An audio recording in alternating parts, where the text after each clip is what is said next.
Michael Peterson was convicted of murder in 2003 based on blood spatter testimony from a state expert. 8 years later, investigators discovered that expert had been lying in cases for years, fabricating evidence, hiding exculpatory findings, committing perjury. This is part 2, where everything falls apart and a man has to choose between freedom and vindication.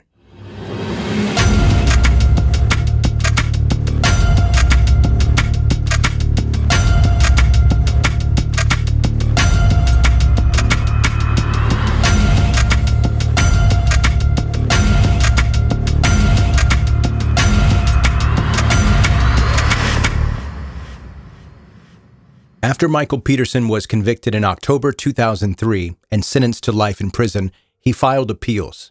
Those appeals were initially rejected as they moved through the North Carolina court system.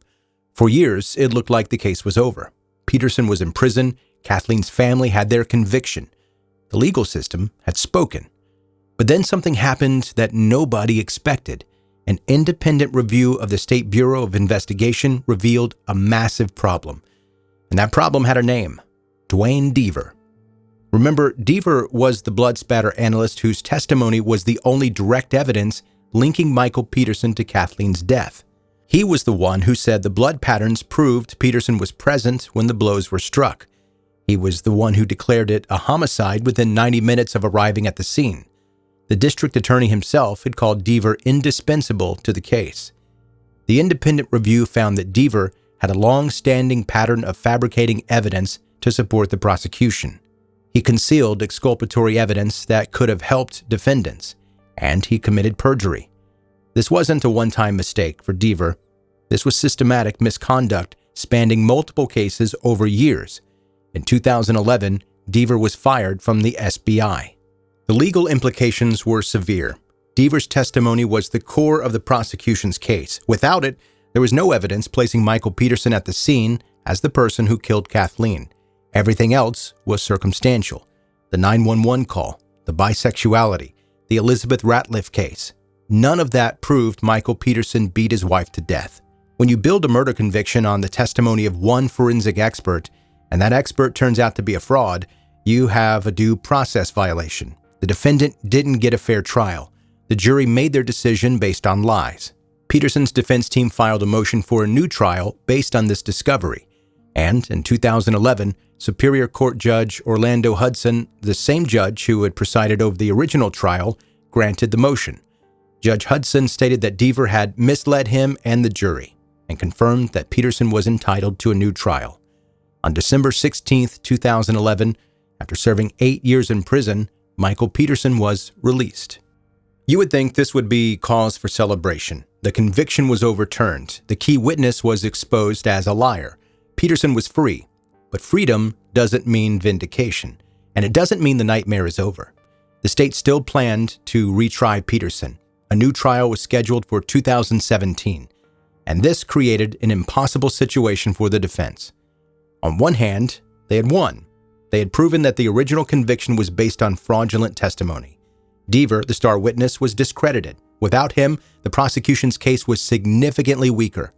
But on the other hand, Peterson would still have to face a jury. And that jury would still hear about Elizabeth Ratliff. They would still hear about his bisexuality and the emails with a male escort. They would see the crime scene photos. They would still hear that 911 call analyzed by experts who thought it sounded rehearsed. All of that highly prejudicial, emotionally charged evidence would still be admissible. Peterson himself said it plainly. Quote, "Am I going to put my life and my freedom in the hands of the Durham police and the district attorney? Look at what they did the first time."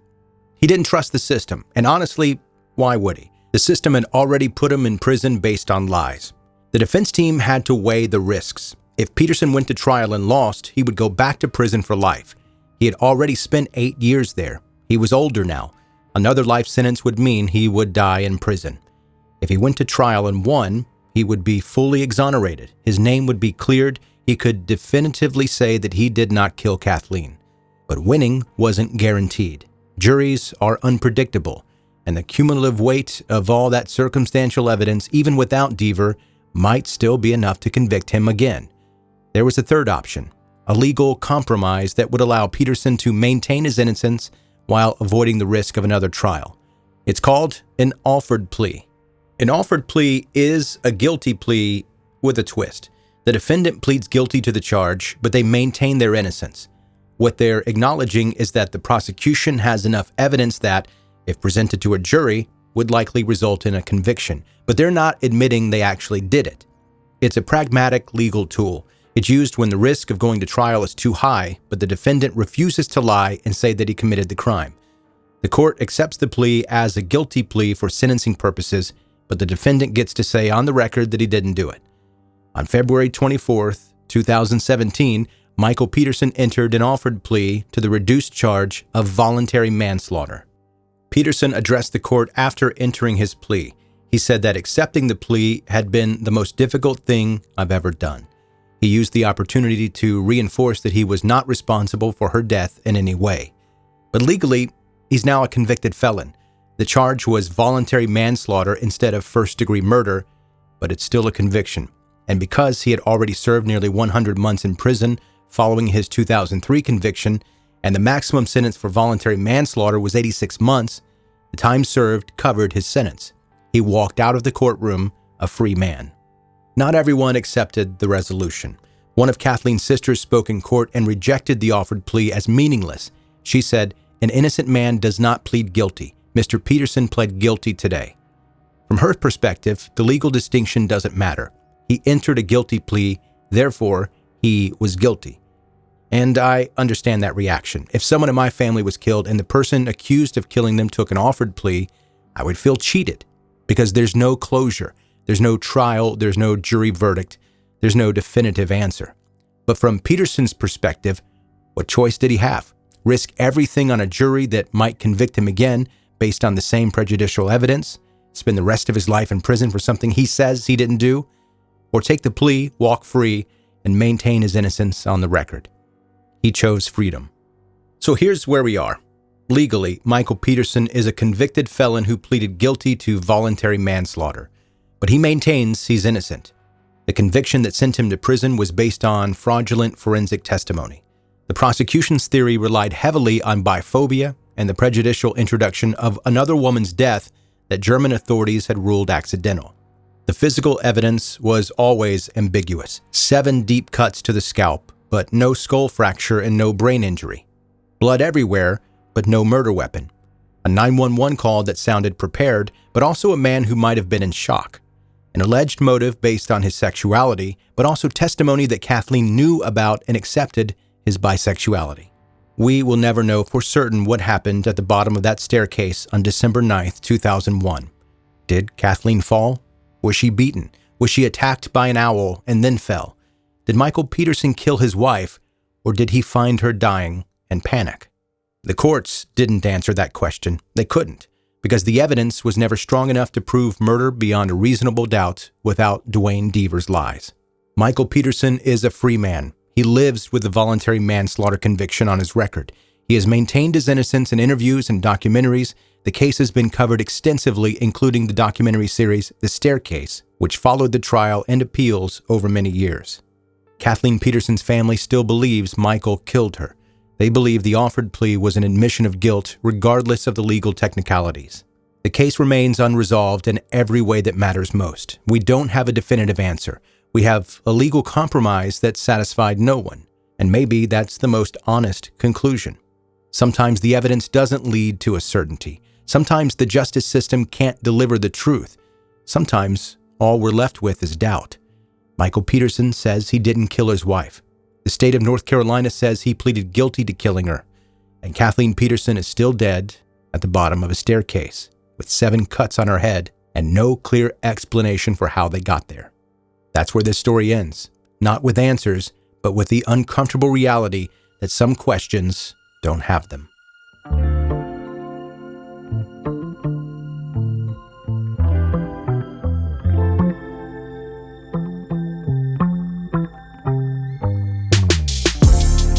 Thanks for listening to 10-Minute Murder, bingeable true crime stories. I'm Joe, I'm the host, and listen, this documentary had me in a stranglehold back when it came out years ago.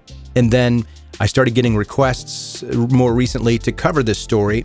So I thought, go back and rewatch that thing. Man, I forgot how long it was.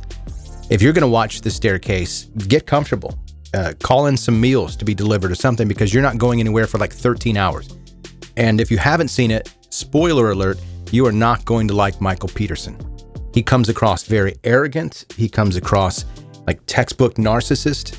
He talks about himself all the time, tries to sound smart all the time. And he is a smart guy, don't get me wrong, but it feels like he's trying to get you to think he's very smart.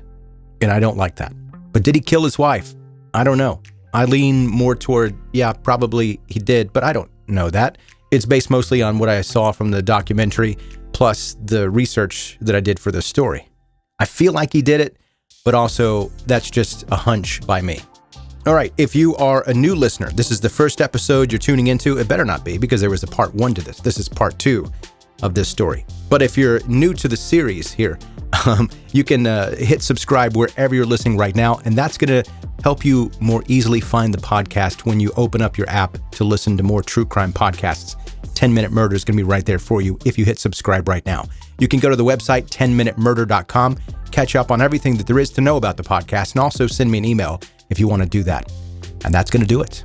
That is your episode for today. Thank you again for listening to 10-Minute Murder. We'll see you next time.